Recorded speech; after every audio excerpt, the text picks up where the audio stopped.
Back. Let me try that again. Welcome back to the Money Advantage podcast. This is Rachel Marshall and Bruce Wayner back with a special guest today, Dr. Lee Hausner. So thank you so much for being back on the Money Advantage podcast, Dr. Hausner. Pleasure, Richard.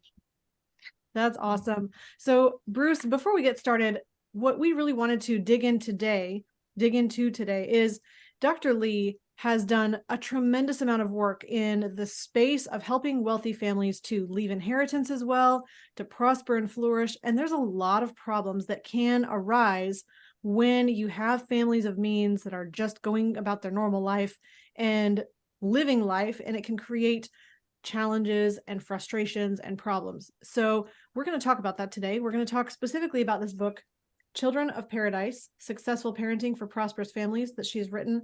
And there is just tremendous wisdom in stepping back from what might come as second nature and just going through the motions and really taking an intentional look at how we're parenting responsibly. And so that's what we're going to talk about today, along with a whole host of other things, Dr. Hausner, because you just have such an abundance of perspective to lend to this topic. So Bruce, we've had her on the show before. I would love just to hear your thoughts at the top of the show before we dive into really what parenting responsibly looks like. Yeah, it's I don't have children, but I can pull from my previous career of being an educator for 17 years. And I just happen to be an educator from two very affluent areas, one in West St. Louis County, at a private all boys school that currently costs somewhere around $30,000 a year to go to. And Lee, I was in line to start a Catholic high school in Rancho Santa Fe, California, which, if you're familiar with that, down in San Diego County, at one time was one of the richest, if not the richest zip code in all of the United States, with residents. Rich still. This is 22 years ago. But at that time, Bill Gates had a home there. Janet Jackson had a home there. Phil Mickelson, a bunch of very rich people. And, you know, what I'd like to just say from my observation is that most parents come from the idea of love whenever they do things. And, they feel like they're doing something by providing a easy life for their children, because that's what love is. And they get very confused because they also have this internal strife among them that says they do not want to do that because they do not believe that's what's best for them in the long run, but they can't help themselves.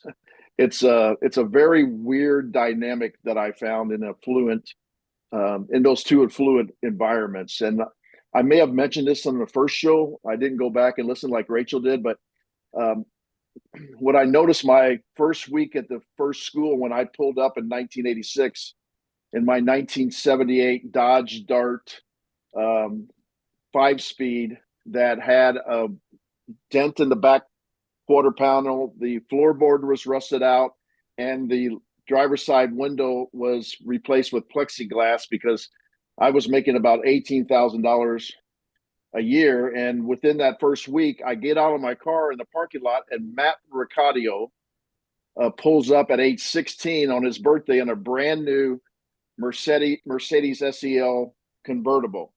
And my first thought was not jealousy. It was actually, man, I feel so sorry for that kid that he's not going to feel the joy that I'm going to feel in a few years of my life when I can purchase my first car. What does he aspire to?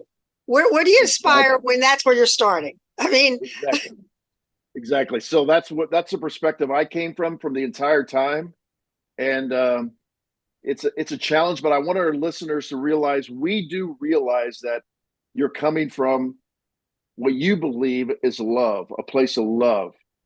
But many people, psychologists, psychiatrists, thought leaders say, you have to pick your hard when it's going to be.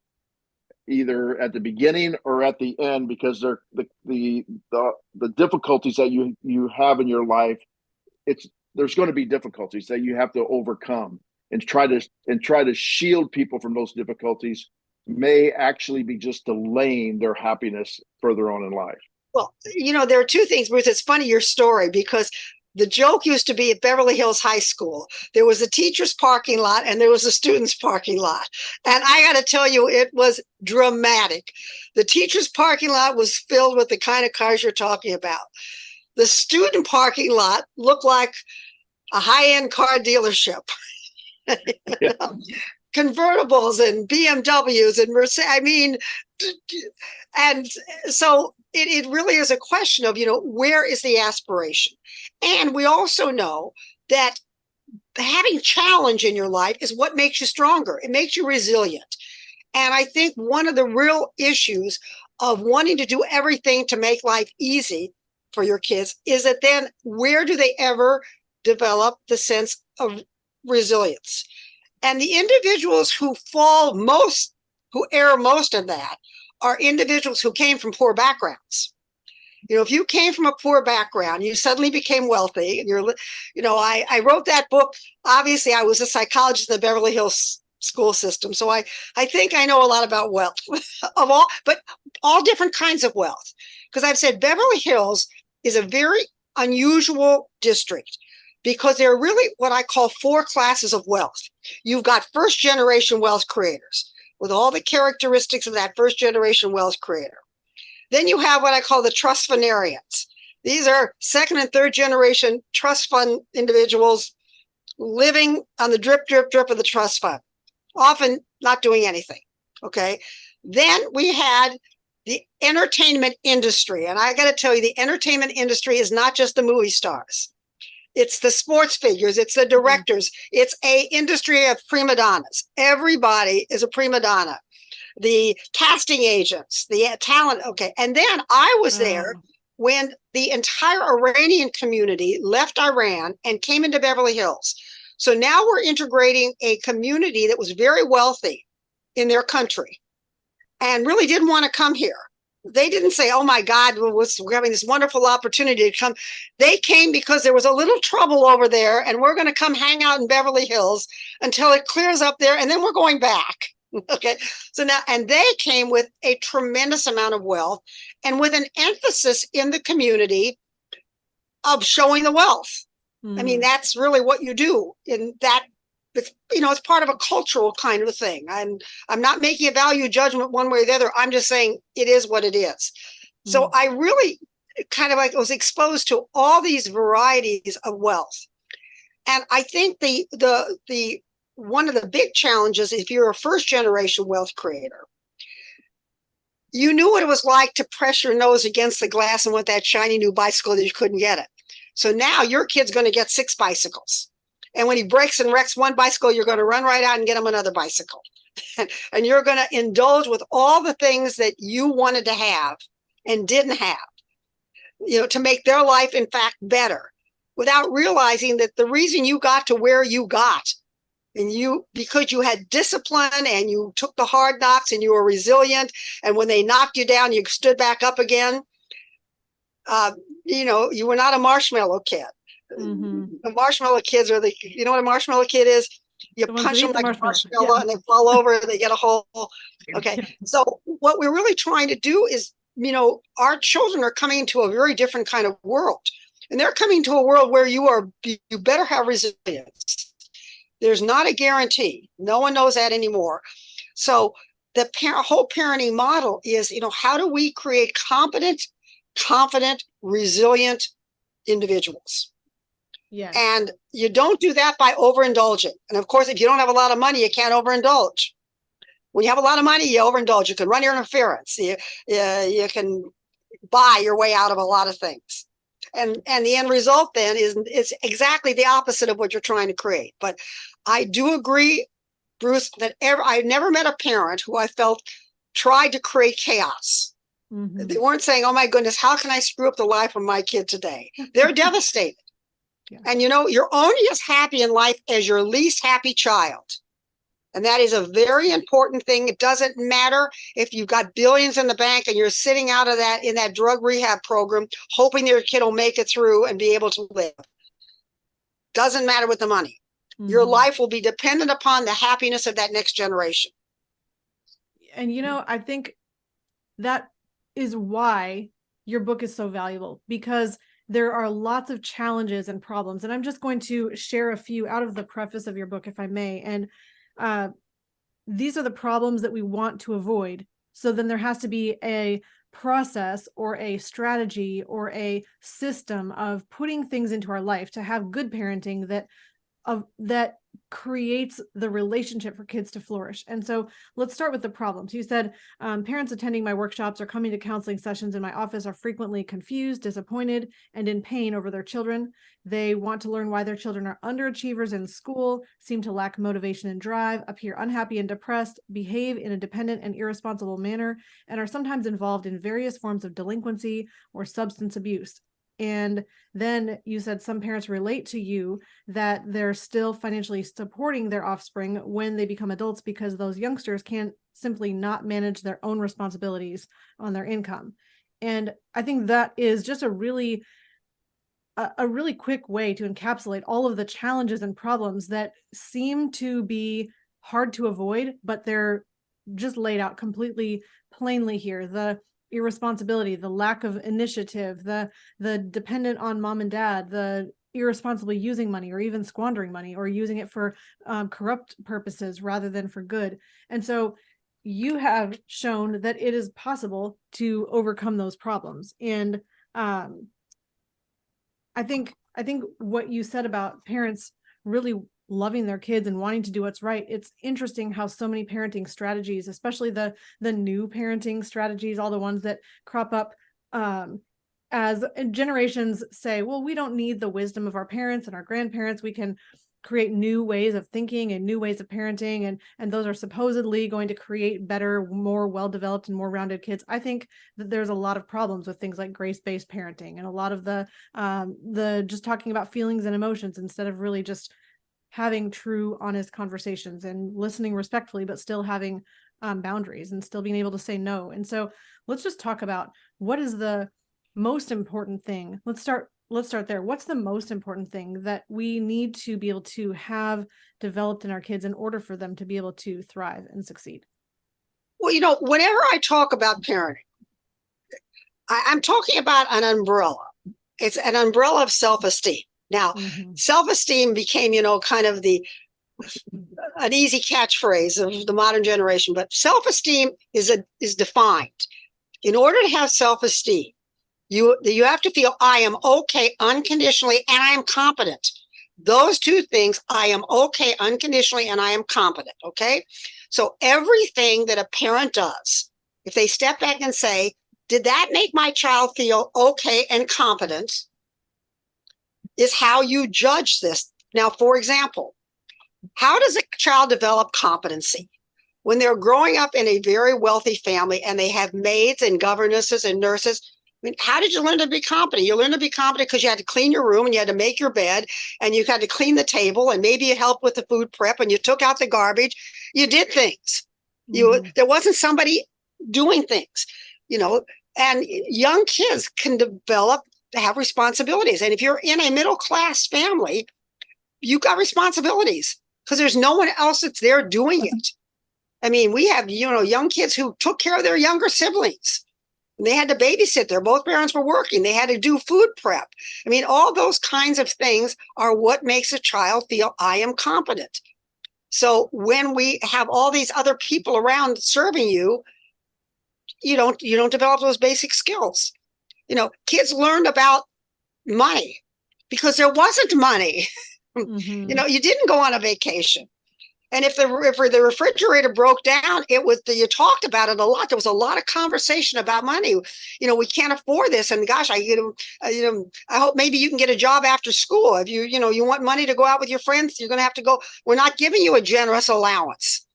If you want a car, you're going to have to go buy it. You're going to have to figure it out. You're going to have to go get a job and buy a car. I mean, all those kinds of things are what made the individual grow up competent. feeling he or she had control over what they could do. If you're living in this life where everything is being done for you, and you've got this helicopter parent hovering, doing I had parents that say, I couldn't go out tonight because my kid had homework. What kind of a comment is that? I couldn't go out tonight because my kid had homework. Your kid had homework. It's not your homework. And I said, and if you want to maintain the illusion of your absolute brilliance, you better get out of the homework by the time they're in fourth grade. If you think I could have helped my kid with new math, I couldn't.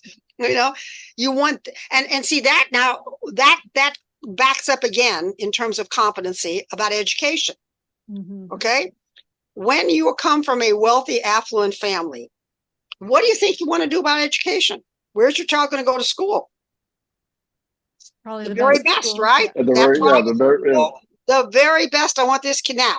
The problem with private schools, and I'm not against private schools, I always have to say this because I don't want everyone saying, if you look at the bell-shaped curve, everything's on a bell-shaped curve, and you have a bright child, not a G, but a bright child, and that child is going to regular public school, and you got a child, I'm just arbitrarily saying a number, it doesn't really mean, but let's say this child got an IQ of 125, okay? It's a pretty good IQ. Mm-hmm. That child's going to regular public school. Do you think that child feels good about him or herself as a learner? Oh, yeah. Yes. They're in the kind of upper quartile. The teacher smiles at that child. They kind of like going to school. It's fun. They might like recess, but they can do their work. The other kids have respect. When there's a project, they say, oh, I want Michael on my team. Okay? But you're from a wealthy family.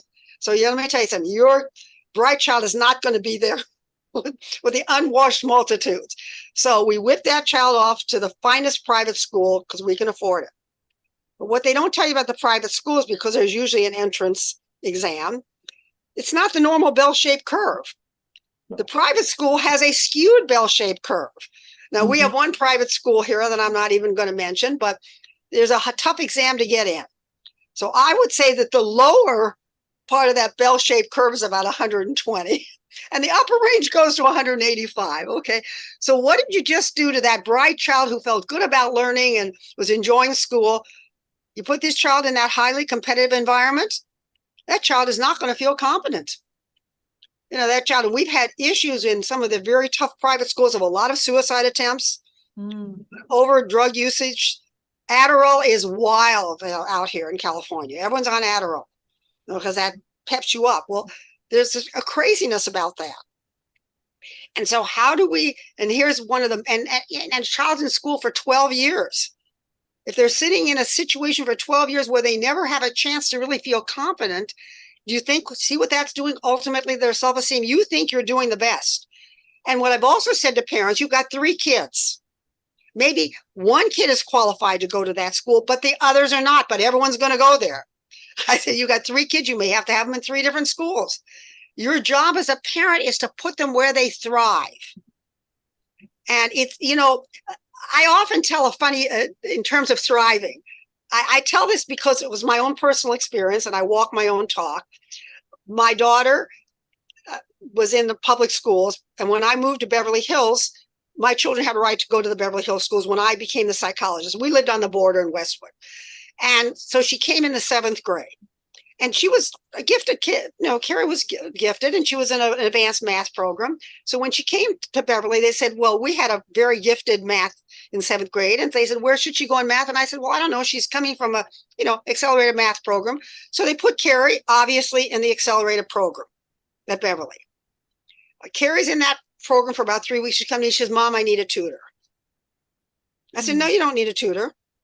You need to be out of that class. You do not get tutored to stay in an advanced class. And it just so happened in that class, we had 4 brilliant math kids who eventually went to Caltech. And I said, my daughter's not going to be in there. I pull her out. And now the school psychologist pulls out their daughter. 3 other parents pulled out their daughter. Now, the reason I tell this story, and so Carrie was in regular math the whole rest of her life. You know what my daughter does today? My daughter has a very successful business management company. She's a back office. You know what Carrie does all day long?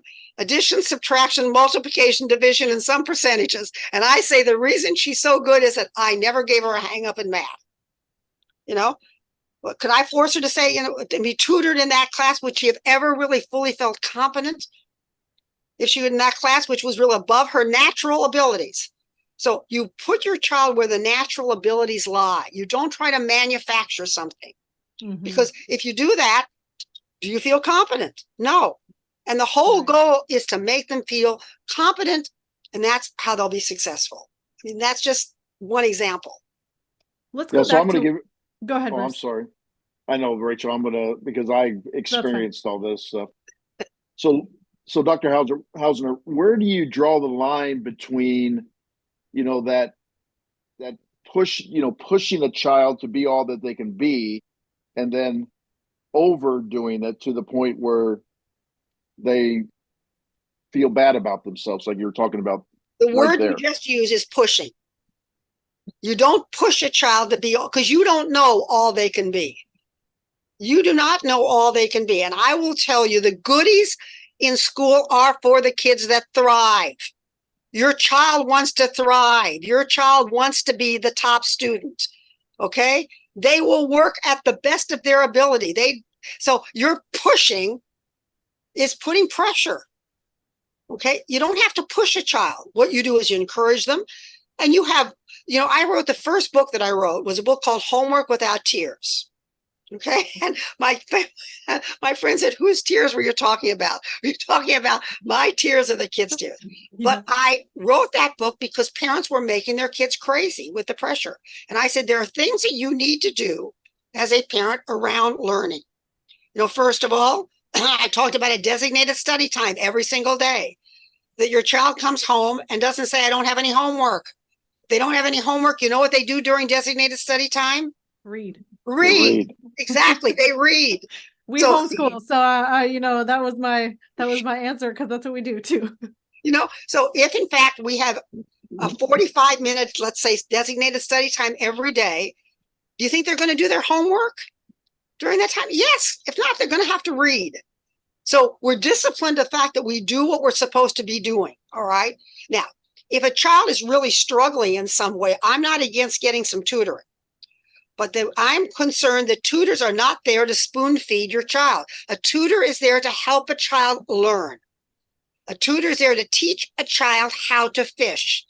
A tutor is there to teach a child how to organize their time, not to do it for them. And we have too many tutors that were like doing the work. And so again, the child doesn't learn the skills to be competent. Mm-hmm.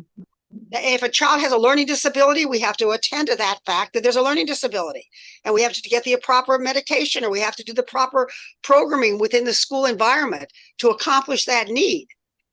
But with that kind of structure, we're providing an environment where we let them become as competent. No pushing. So there's so much to unpack here, and we're getting some good comments on YouTube as well. So I'm just gonna kind of share a little piece here, and then let's take the conversation we're going to dive into one piece of that. So you're talking about competency being one of the most important skills for a child to have in order to have that self-respect, that self confidence, that self-esteem, if you will. Resilience. That's perfect. Excellent. So the ability to bounce back from hardship. I mean, those are all the things that we want to have in our kids. Now, there's a key piece that you mentioned here that was basically we need to have middle-class values in terms of having to work at something, not get everything you want, delayed gratification, not just being overindulged. So we need that value system in a place where you don't have to have that value system. And I think that's where you're being really careful about saying, okay, well, we could hit the gas, but we need the wisdom to hit the brakes as well in this one area to make sure we're not just doing what we can because we can, or because we think it's the potential right way. I think there's always this balancing act of figuring out how do we get the best results, and sometimes it's not all one or all the other. So there's also a couple of comments here. Mai Lee, I think I'm saying your name correctly. So she's bringing in just some fabulous two comments here. Family values and moral values come from home and their parents and faith, not from the school system. So that's one key piece. And then she said, yes, encourage them and surround them with good influence, friends and family, take their phones away, no TV, and read. I mean, I personally 100% agree with what Miley is saying. And that's what we're doing in our family, because there's so much about instilling values that you can do without letting the culture, peers take away or step in and cause that child to be forming their identity around peers, but really being able to develop themselves and not just have to do what's cool or what social media is saying is the way to live. So there's just so much that I just said, and I know we could take that 100 directions, but how do you find out what that balance is for a parent who says, I don't have to have my children have delayed gratification. I don't have to have them work for anything. I don't have to give them a beater car. I don't have to give them anything, but I can. Where do you figure that out? It's really not so complicated. First of all, when there's money around, you can't say to a child, we can't afford it. But what you can say is, this is not how we choose to spend our money. This is not, and I will tell you, the children are going to watch you, what you do, in terms of how indulgent you are on yourself. They're going to watch that. But one of the things that I think is really important of families of wealth is to emphasize philanthropy. Because when they see you emphasizing philanthropy, they're not sitting there counting their inheritance. We choose to do other things. We don't choose to, in terms of buying things. I have a real thing about buying things. When they say, I want, you say, put it on a wish list.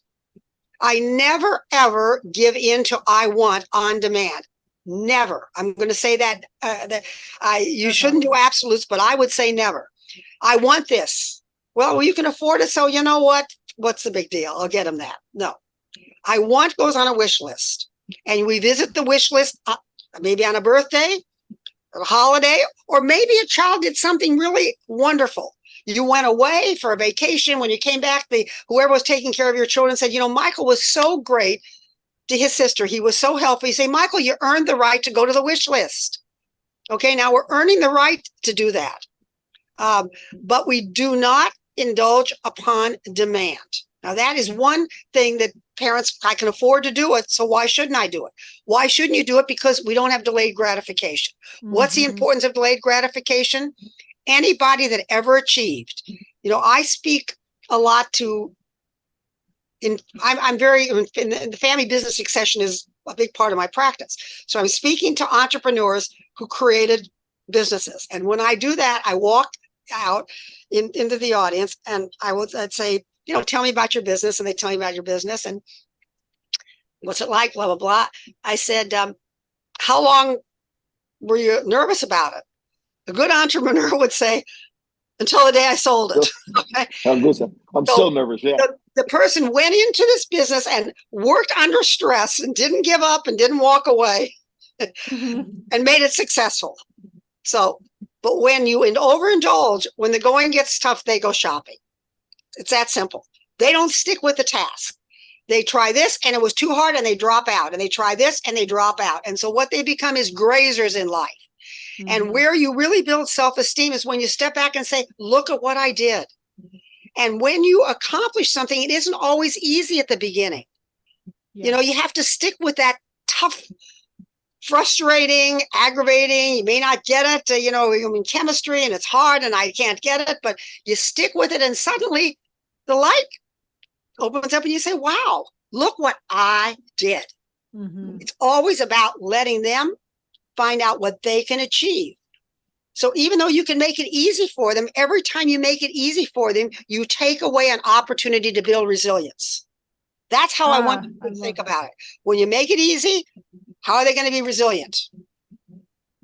What I think is really important about what you just said is that it can be easy to think about money or having money as this opportunity to be able to buy all the things that we think are going to satisfy and fulfill and make us happy. But first of all, those things never do, because we buy the thing that we thought we wanted that was going to, make our life amazing. And the one thing that we wanted, we buy that and we're like, well, we're actually just exactly the same as we were before we purchased that thing. And now we want a bigger thing. And we realize that that's a vicious cycle. But we can look at that and say, okay, well, that's consumption only. That is just purchasing or lifestyle expenses, that's consumption in nature. But if we look at the other side of wealth, the production or the creation, the wealth creation side of money, then you have to think differently. It's not just about now, what can I do with the money that I have? It's how do I create it in the first place? And what I'm hearing you say is that the entrepreneur is having to think about, how do I serve people? How do I make this successful? How do I have the right chemistry with people? How do I have the right messaging? How do I serve people with what they actually want and need? Rachel, it's delaying gratification. Yeah. I'm going to delay gratification. I'm going to stick with something, and I'm going to be uncomfortable because at the end, I'm going to follow through with it. Now, I'll tell you where I want you to spend money on experiences. Yeah. Spend money on experiences, travel, give them educational programs, let them take dance, let them take music, let them, I don't care how much money, I don't care how much money you're spending on experiences that build an awareness, that build self-confidence, that build a skill, and that's one of the great things that wealth does. It permits you to build these amazing experiences. Yes. Like travel experiences, or sending your kid abroad to camp, or those kinds of things. All that does is enrich their lives. It's not a thing, and it's not something that makes life easy for them. It's something that adds to their ability to deal with this larger world. Okay. So with that, I know we talked about this last time when you were on the podcast about 6 months ago, but you also have done work with Jay Hughes, who has defined wealth or true wealth as human flourishing, but it's these 5 different areas of flourishing. So there's financial capital, there's personal, there's human, there's intellectual, there's social, and there's financial. Spiritual. I have 4. Because I put the spiritual capital and human capital. So I talk about 4 capitals. I talk about human, intellectual, financial, and social capital. Those are the pillars of healthy families. And they're the pillars of successful multi-generational families that are always looking to build those 4 pillars. So there is a wealth pillar. Yes. But as you're saying, you're building experiences, which then is building the personal capital or the human capital. I keep calling it personal, but it's that human capital side where you're developing the person and you're allowing them to have better quality social capital as well, because they're being in connection with people who can also help them go places and do things, and they can collaborate with people that are also going places and doing things. So what you're talking about is building the other forms of wealth as well, not just having money to buy stuff. It's the buying the stuff. It's it's the idea, even with wealth. The one thing when I'm working with these large families, I'm really talking about how do we get an attitude of stewardship rather than consumership, particularly for the next generation that didn't make the wealth. Okay. If you made the wealth, you can go spend it however you want to spend it. But when it's passive wealth, you have to be really careful about that, because now it's about stewardship. And the role is not to consume it because you didn't make it, but to steward it, to use some of those resources, but to steward it so a next generation has that same safety net.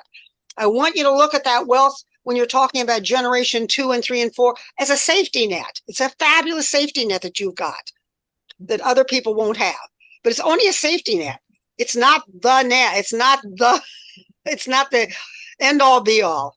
And you said something really key, that in order for you to create that safety net, because you have the ability to create that safety net for generations 3 and 4 and beyond, in order to do that, generation 2 that you're parenting has to be a steward of the wealth, not just a consumer.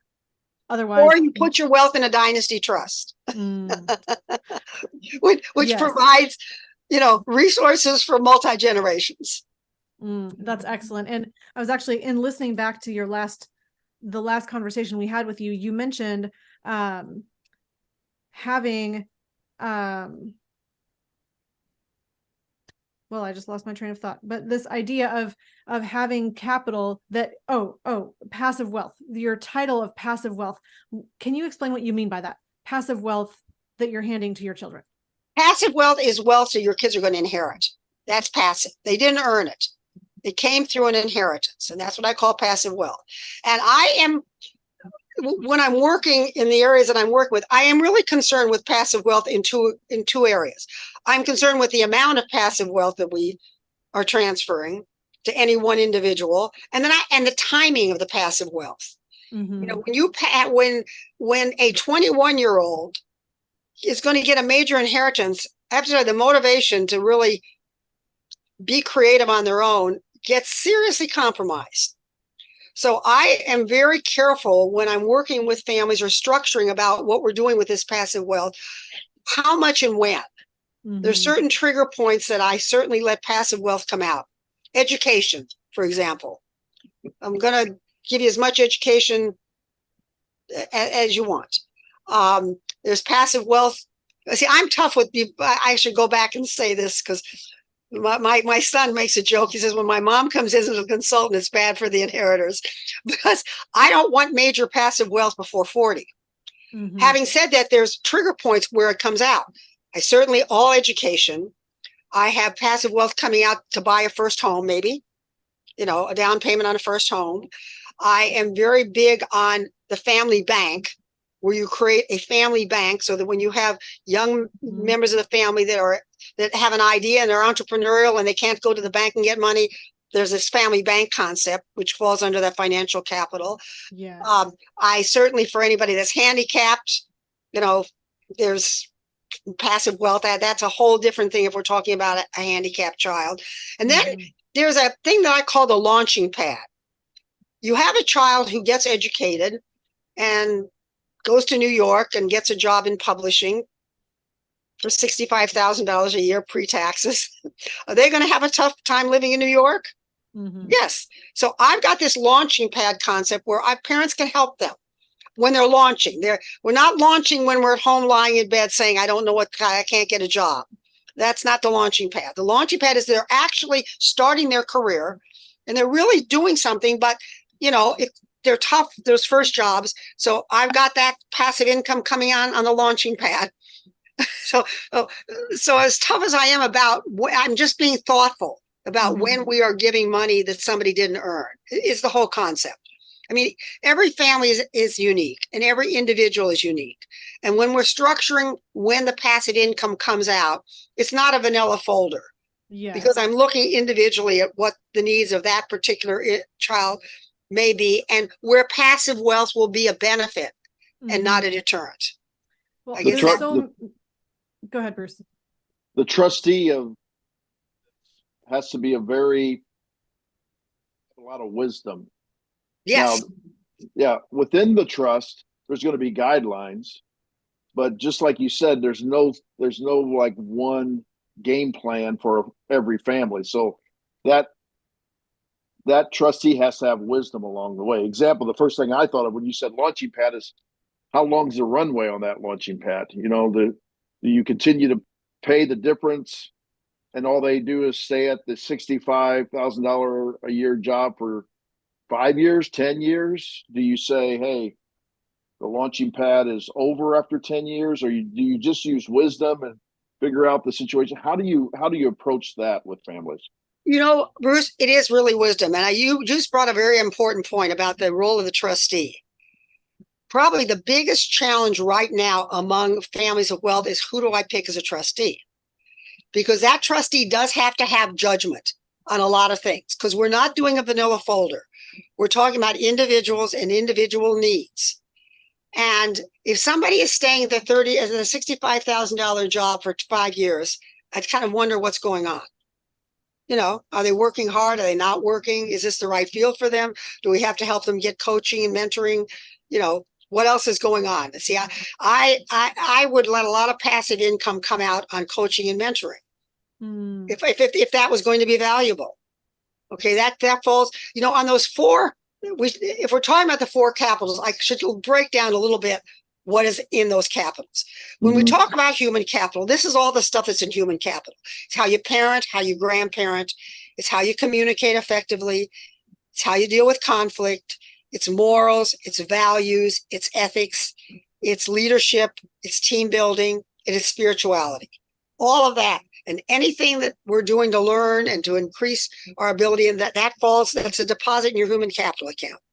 In your intellectual capital account, we're talking about education and career choices and any coaching and mentoring that we're trying to do to build the intellectual capital and the career abilities, and trustee and beneficiary roles and responsibilities, and governance. And governance is how this family is going to make decisions.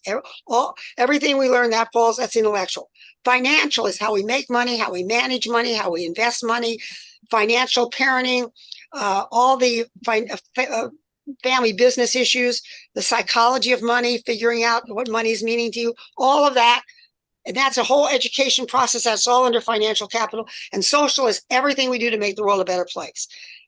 Philanthropy, foundations, DAF, donor advised funds, public service, everything that you do philanthropically is social capital. And social capital builds all the other capitals. There's not one great family that doesn't have a strong social capital component.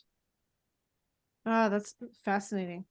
I love that you just broke that down into all the different pieces as well, because sometimes if you just think of money or just think about being a human, you're not getting the true picture of really what is all included in that. And you're mentioning here this long runway to have training and mentoring to somebody who is maybe staying stagnant in one place rather than continuing to develop themselves. And I love that what you're saying is, as a parent, you're considering not only the maturity level of your child, you're looking at what they need in order to flourish and continue developing their potential, but you're in a position that you're not just giving in, you're not just doing what comes easy or what might come naturally or what you can do, you're really or what everyone else is doing.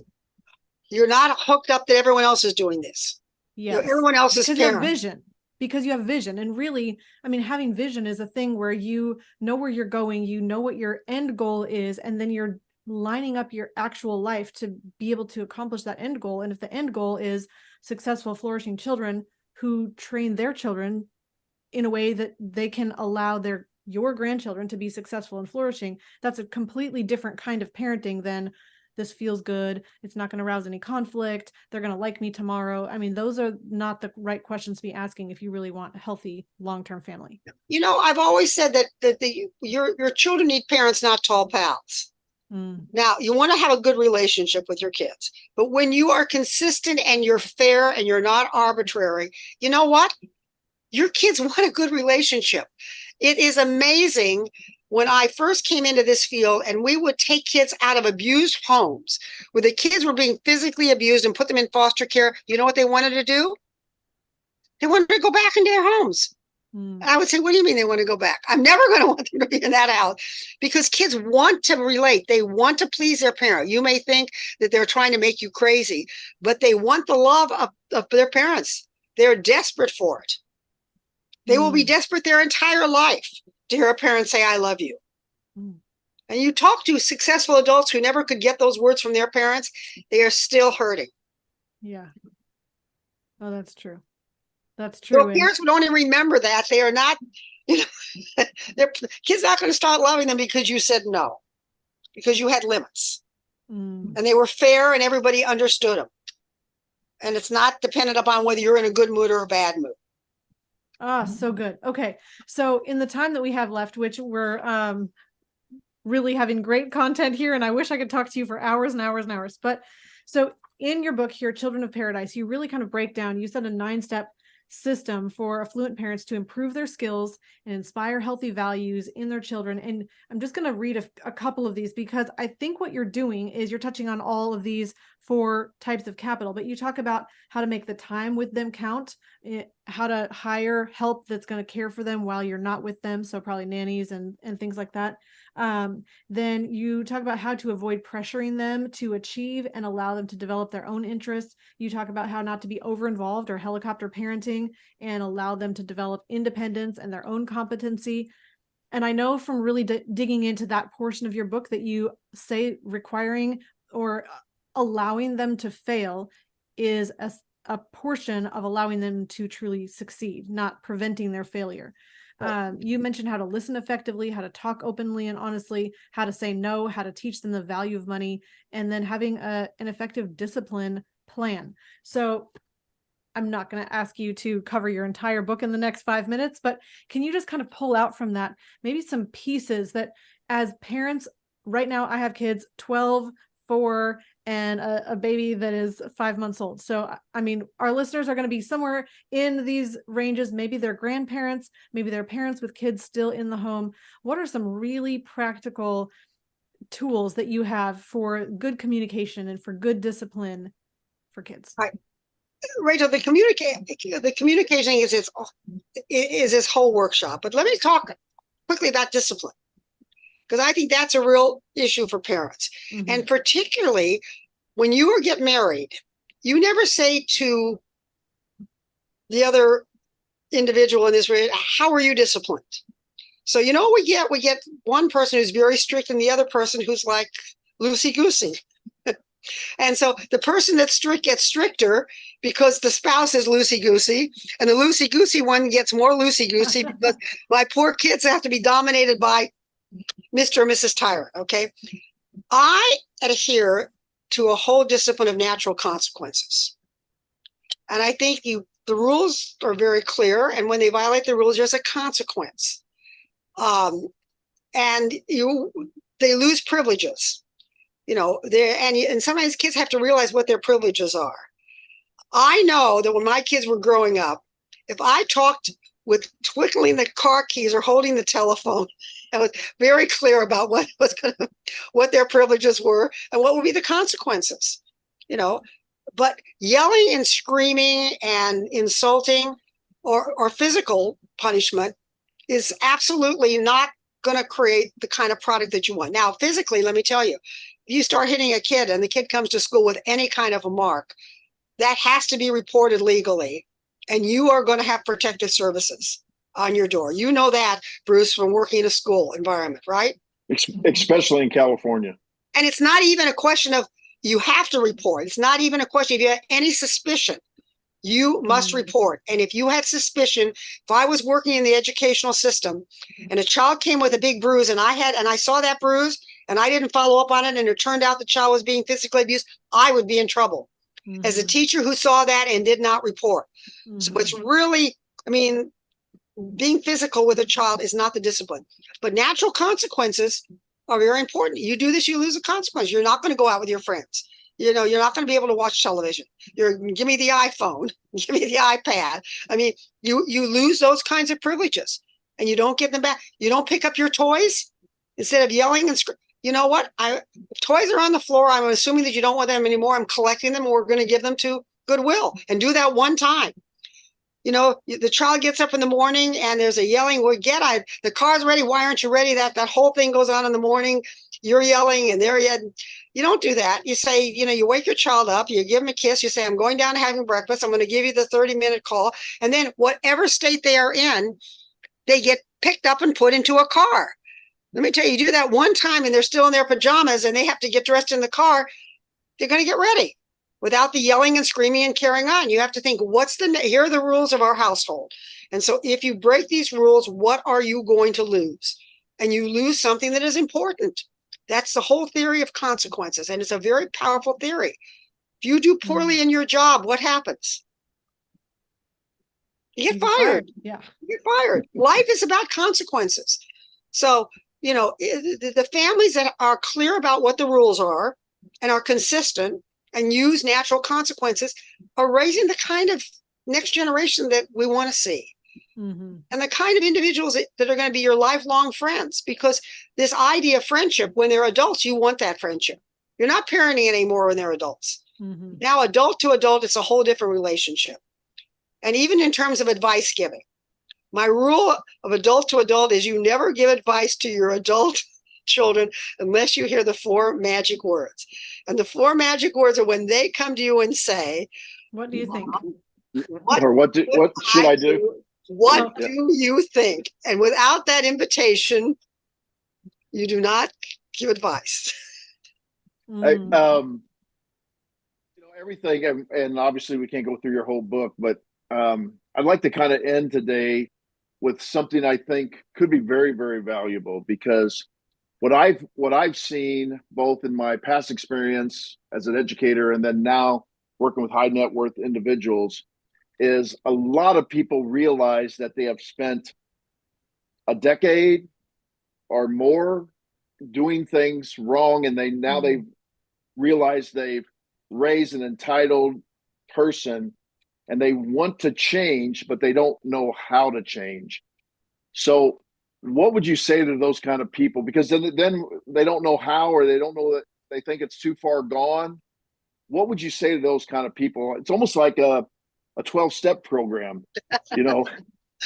What would you say to those type of people who have that mindset? Well, first of all, Bruce, I want to say that when we're dealing with individuals, there is not a vanilla answer. Sure. Okay, I got to say that every situation, I think probably one of the reasons that I love the field that I'm in is it's never the same. No family is the same. No individual is the same. So a lot would depend. If someone came to me and said, I've indulged my son now, he's 25 years old, and, I'm paying his bills and I don't know what to do. Your initial reaction is to say, stop paying the bills. So we're going to have a meeting with your son and we're going to slowly wean this son off. That doesn't mean stop paying his bills tomorrow, but it means that you have this meeting. You say, you know what? Been doing this all wrong. We've given you all the tools. What we're going to do is we are going to be decreasing. And by the end of the year, we're going to expect you to go to the market on your own dime. That may be one way to do it. You got to take an action, but you do it in conversation. You do it in conversation with the person, and it's never too late. It's never too. Maybe if you got a 60-year-old next year, maybe it's too late then. But I'm the eternal optimist. I always think that we can change the behavior for the best. But it's a conversation, and it's an action plan. And you sit down and say, here's the plan. Here's how we're going to do it. Here's how we're going to wean you off. And that's how you make the change. But it's never too late, and you must make the change. And I love how you started that by saying, I've been doing this all wrong. That's taking the responsibility as the parent. I mean, that's not saying you have all these problems and you're lazy. I mean, it's not berating them for the position that you have created, but it's taking that responsibility. And that, I mean, I think that's truly a mark of humility to be able to say, look, I'm the parent. I didn't do this right.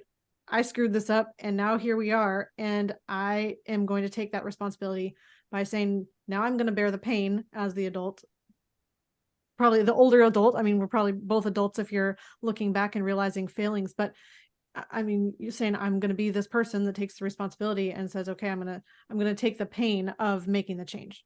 And for example, let me give you an example of what you got the 25-year-old who's not launching, right? You may say, we're not paying bills anymore. We're going to slowly stop paying the bills, and by the end of the year, we're going to be self-sufficient. However, we're going to get you a life coach. Mm-hmm. We're going to give you some coaching and mentoring to figure out what you want to do. Because very often, I don't want the parent doing it because they really don't know how to do it.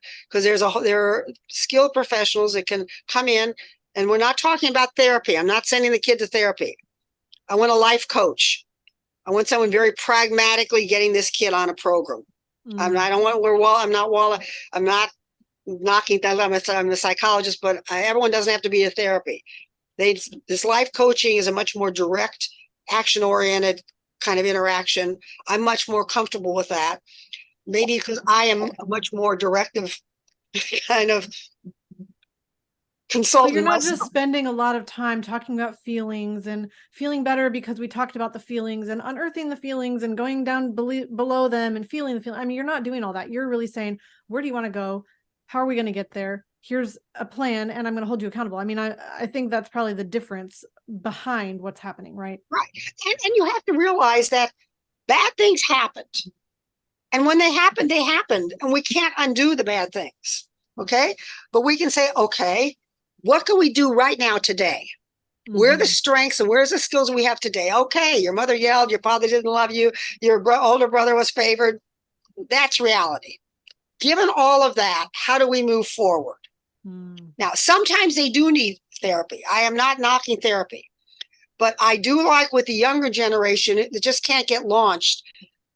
Sometimes a life coaching is a better situation for them. It's hard. It is. I'm not saying it's easy for young people now. I think it's much more challenging. I think it's hard to get into colleges now. That becomes a real, wait till you go through that college application process. That's making everybody crazy. And I think there's a lot more competition. I think there's a lot more uncertainty about what I should do career-wise. So there's no question that, and social media is a real problem. That's a whole topic in itself. Oh, About yes. you gotta get some sort of handle on the social media that your kids are doing. And you have to know what their social media accounts look like. You can't you got to be aware of what's going on with those kids. So why don't you talk about that for 30 seconds more? I mean, I think that is a big topic, and I know we don't have hours to elaborate, but I mean, there's just so much that even supports their brain development's not ready for the level of addiction and dopamine that happens from social media. you limit a time in social media, like we should have limited television time. You know what's going on. You understand their accounts. You're able to monitor their accounts. These are things that are absolutely mandatory with, Yes. with the social media. Social media is a huge problem. Oh, I agree. No one is coming up with the horse already is out of the barn. We can't put that horse back in the barn. So we have to teach our kids what they put on social media. Let me tell you, in wealthy families, we very often develop a social media policy. For example, you may not go on social media and say, now the family is all on their trip down to such and such an island. And now we know that the house is unattended and saying, rob us, or we know where the family is to be held up or to be kidnapped. Yes. You don't do that. You don't put pictures on your social media account of the Bentley and the airplane and these are the kinds of things that with families, we work out a system about what can be on social media and what can't, and educate the kids, because sometimes they don't realize it, how dangerous these things are.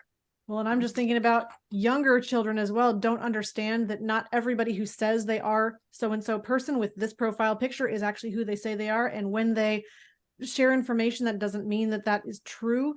And so, I mean, just knowing what to believe and who to trust is a huge, huge topic.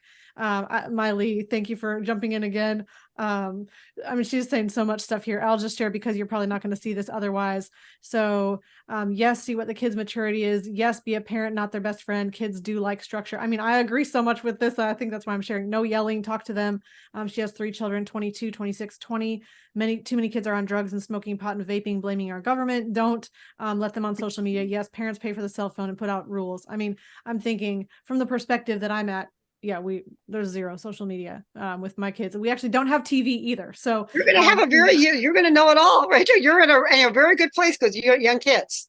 Yeah. You got young kids, so you can really start to implement this because you're really understanding that the end goal is to have happy, successful, functional individuals. The goal of parenting is to raise competent kids who can successfully make a positive contribution to the world in which they live. That's the goal of a successful parent. I'm just going to say amen because I've wanted to say that the whole time. So amen instead of just absolutely. This has been fabulous. And again, we could talk for hours, but thank you so much for your contribution. It's a pleasure, Rachel. Your interest is wonderful. Bruce, nice talking to you. Nice to Doctor. Have a great holiday. Oh, we will. You as well. Thank you, everyone, for tuning in to the Money Advantage and listening today to this conversation with Dr. Lee Hausner. Dr. Lee, do you have any place that you would recommend somebody go to either reach out to you or to get one of your books specifically that you think would be the most helpful for them? It's probably they can go on the internet. I have, if people want copies of Children of Paradise, I know I have reproduced that. And so if they email me, they can email me directly. You can give them my email address. Okay. Yes, we can do that. That's perfectly okay. That's fine. Oh, you know what? Because Christmas is coming. May I just add one thing about? Yes, please do.